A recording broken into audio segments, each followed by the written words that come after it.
Well, God kept technology away from us for as long as possible because he knew what was going to happen. He knew technology wasn't good for us. We were going to get damaged by technology, and this is one of the reasons why God went, nah, technology is not the way to go. The tribe of Cain, the line of Cain, the serpent seed line, made a choice, a conscious decision to trap humanity, both trap and entrap, because that's what he's done. He's gone ahead and found ways to obliterate mankind's freedoms, freedom after freedom. That's been his plan the whole time. What we're seeing played out in the world, this has happened many times before. This reset, the enemy's plan is, it's always being played out pretty much the exact same way. He's always doing it in the form of a reset that follows the very same lines.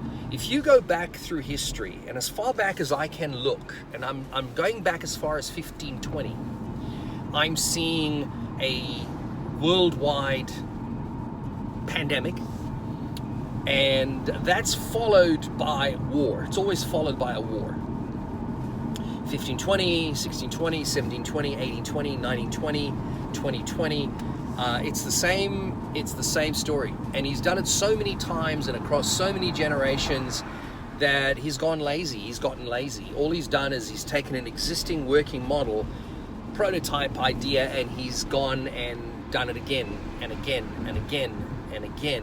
And what's fascinating is that as people are waking up in a generation, he does it.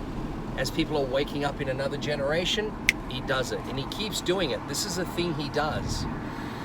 So the idea is what we have seen, especially from the Tartaria, the civilization of Tartaria, and please look it up. There's so many fantastic videos, and by the way, download them. Download the videos, because they're not going to be there. When you next look, they'll be gone. As I was going through some of the channels today, and I do this, in the past we've had staff that have, what I do is I go onto different computers and I open up lots of tabs of things that are really important and need to know, and I leave them open. They come in and they download each one of the files. So they'll download each and every single one of the files, and they'll put them on 2 or 3, 4 different 4 terabyte drives, hard drives, and then over time I'll get to watch them. But some of those videos are no longer available. You can't find them anymore. They are gone. Some of those videos, no longer. You know, I was looking for one very specific video, which I know we've got on one of our hard drives. I just can't locate where it is. It's there, we've got it. But I was looking for a very specific video, and I thought, you know what, I'll just go back on YouTube. I'm sure it's on YouTube. It wouldn't be, because it was such a sensitive subject. Nope, it's not there. It's gone. And not only is it gone, the entire channel associated with that person is gone as well. Like, everything is gone. It's being obliterated.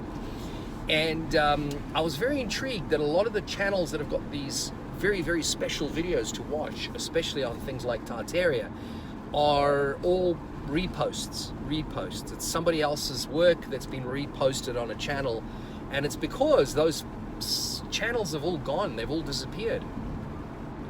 And if you come across a channel that you really, really like, the best thing you can do is park on that channel for a few days, grab yourselves some downloaders, and download the files. Just download those files, because they're not going to be there. A lot of people think, oh, you know, I'll come back and watch it later. You know how many times I've gone back to watch it later, and it's no longer there at all. It's no longer there. And this is, you know, this is part of the orders from higher up. These orders are coming in from the very top, the higher echelons of these corporations, Google, YouTube, and they're instructed to delete channels, take out files, get rid of things, censor, heavily censor. The fact that there are some video materials still online that are such good video materials is a testimony to working angels that maintain custodianship over some of these channels or these people that are on these channels. Now, what I've done is I've done three things, which I think is going to be very valuable to you. One is I've set up on our server farm, we have a server farm that is about 100 terabytes. And on those 100 terabytes are published video materials that are not, you can no longer find them on this platform, on YouTube. You cannot find them on many of the platforms. You might be able to find some of them as reposts on BitTorrents, but I don't think you're going to find them even on Rumble, because as I look, I don't find them. Sometimes you do find snippets of old videos that somebody has just found, chopped it up, edited it, and brought it into a video, but for the most part, those videos are gone. So I've uploaded a huge amount of video materials, which I think will be very, very valuable to you. And these video materials are to do with various subjects. There's a whole array, a myriad subjects, and they include things like the Antichrist, spiritual warfare, tools for spiritual warfare, tools for discipleship, tools for people in the kingdom, like operating businesses, companies, you know, the types of very important legal tools.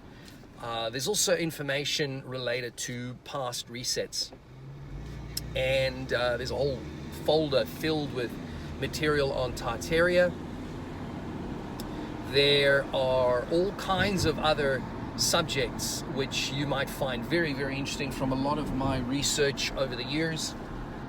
A lot of my research over the years has generated massive amounts of research, from video materials to PDFs to documents to books that I've found and downloaded from archives that are no longer available. You know, there was a time, it's hard to believe this by some young people, you know, in their 17s, 18s, 19s, 20s, early 20s, who can't contemplate how the internet at one stage was like the best thing you could get. It was sliced bread.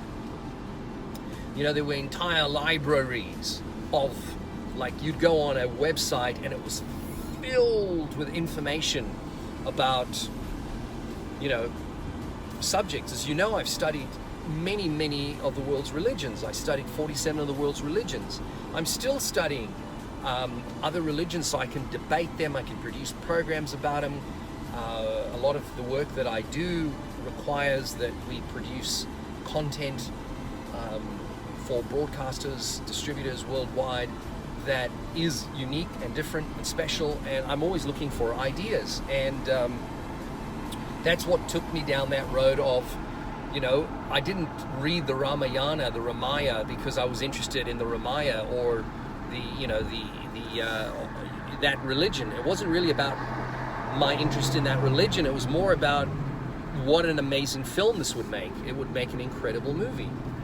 And obviously I wouldn't do that anymore, because subsequently I have become completely enamored and in the knowledge that all of those things are all paganism. That's all paganism, and I don't want to be promoting paganism. I don't want to put any form of paganism in the world. But I've realized that biblically, what I'm reading biblically is it. This is it. This is the absolute truth. There are 50 shades of gray, but there's only one stark white, right? There's only one thing that is the truth. Everything else are bits and pieces of everything else. They're just, you know, bits of esotericism, Gnosticism. They are things that relate to materialism, worldism, avatarism, avatism. They relate to hedonism. They relate to Catholicism. They relate to all the isms, you know, Sumerianism, Sumerian tablets, the Thoth tablets, the Nag Hammadi, the Nag Hammadi texts, the Gnostic texts, which, by the way, are very blah. You know, they're not. They're so droll, really. And the Popol Vuh, which is not a very thick book. In fact, I got to read the Popol Vuh because of Steve Jobs. I remember reading how Steve Jobs had a very interesting fascination for the Popol Vuh, and I thought, well, that's one I haven't read. And while I was reading the Iverson book, I just jumped across to read the Popol Vuh, which turned out to be a 2-hour read. It was so quick, and it's made of, you know, text, handwritings, and sketches. And you know, the more I looked into this, I thought this isn't really a religion, but it is. You know, it turned out to be a religion. Baha'ism, which is another form of Islam, and Zoroastrianism, Zoroaster, which is also Islam, falls under the same category, the same principality. And there's so many of these others that you know, I looked into. There were so many things that I found fascinating. I mean, I went into Kabbalah, Spiritism, the spiritual books of the Jews, and what I've done is I've tried to tackle each one in a different video. So if you've been following our channel for a while, you've come across sometimes where I've gone a little bit deeply into some of these texts, and I don't go deeply into them because there's really no point in sort of communicating something that is paganism. But you know, whether you're reading the Bhagavad Gita, you know, or the Ramayana, and you're following the precepts and concepts of Brahman, and how people are destined for their destiny, irrespective of what happens. You know, you see on the battlefield, Sri Krishna. You know, the armies are visited, and the two brothers, you probably know the story, where the one brother is visited by the other. They're on the opposite sides of the armies, and the one of the brothers says, you know, we have opposing views, but we're brothers. We've just found that we're brothers on the battlefield. You know, we're not going to kill each other, right? And the brother kills him because they had to fulfill their destiny. They had to fulfill their destiny. You know, this is, it's really hard to understand this, but I'm finding this with our families right now. People that we're supposed to, you know, give concessions to, that we love, you know, and I'm talking it from the other perspective, from their side. They should be good to us. They should love us. They should be kind to us. They're hard on us. They're, you know, just because we're divided against them, you know, they feel that we're divided. And I always say, but, you know, what's the similarity between an abominated person and an unabominated person? And that is that they will never be completely abominated, either of them, because we're not abominated. They're abominated, but in 3 months' time, they're not going to be abominated again. They're not going to be abominated anymore. They're going to have to re-abominate. And this is one of the challenges. What the is going on? What is going on? Absolutely crazy. We live in a very crazy world, and people continue to drive with their masks on. You know, the carbon monoxide, the carbon dioxide that is forming in this little area here. Hypoxia. You know, they don't realize how dangerous it is to be operating a weapon of mass destruction, this thing, with a face nappy. Whew. Human beings. Those who believe the lie are sent a strong delusion by God. And because they believed a lie, God sent them a strong delusion. So biblically, the Tartarian Empire was the former world, the world before us. And I know, yes, I'm very well aware of all of the different persons that have spoken about when exactly Tartaria could be placed on the maps. And you know, we've got a belief that Tartaria is actually 2, 3, 4, maybe even 500 years ago, but in actual fact, it's actually not. It's actually right up until the late 1800s, 1876, and we're still seeing vestiges of that leading right up until about the 1930s. You can still see, even there's a movie that was being produced by Howard Hughes that contained many, it was all set built for sure, but it had numerous references, visual signatures to the Tartarian world. If you follow the Tartarian world like I have since about 2009, actually even before that, but I think 2009, you know, I'd actually had books before that were fascinating, amazing, large books, but I sadly, you know, you move and things happen, and I sold those, and those moved, they went elsewhere. They went to other owners, but, you know, I could already see a huge amount of presence of the Tartarian Empire in those books. And when I started to see that this was beginning to be a thing online on YouTube, you know, you started to see videos in 2009 that were absolutely amazing on the Tartarian Empire, the Tartarian world. A lot of these videos covered scans or pictures of books that had so many photographs of the Tartarian Empire, which of course is a big question, you know, because most people start to think, but how come we're told about cameras, you know, being a sort of a late 1800s thing, but, you know, some of these photos are coming out of the 1820s, 1830s, 1840s. You know, when exactly was that first camera developed? There's also some very intriguing things in that we're seeing these cities, these massive cities that are empty. They're completely empty. You know, the streets are empty. It's almost like they're in lockdown, right? But I think it's more serious than that. I think what's happened is that they've gone in and pulled people out. Children were taken away, separated from their parents, and mums and dads were cleared out of the cities. They were cleared out and killed.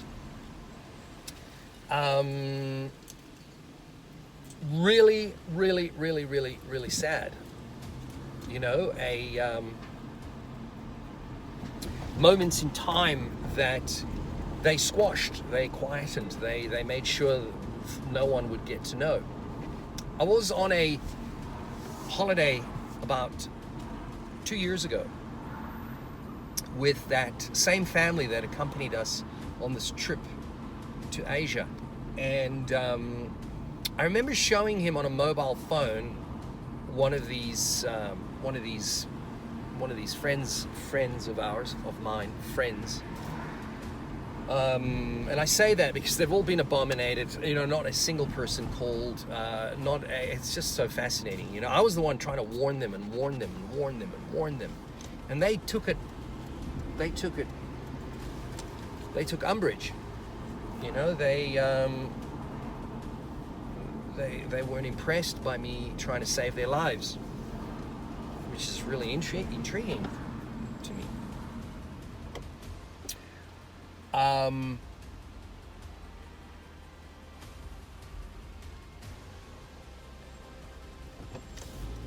Yeah, it's a very intriguing thing because I had to recall exactly where we were, because I'm not always in these cities. I do travel a bit, so I go from place to place, and I sort of hope where these missions are located. But I realize now where that mission is located in this city. Sometimes different cities tend to blur between each other because they're so similar in design And that's another very interesting clue why the world is so,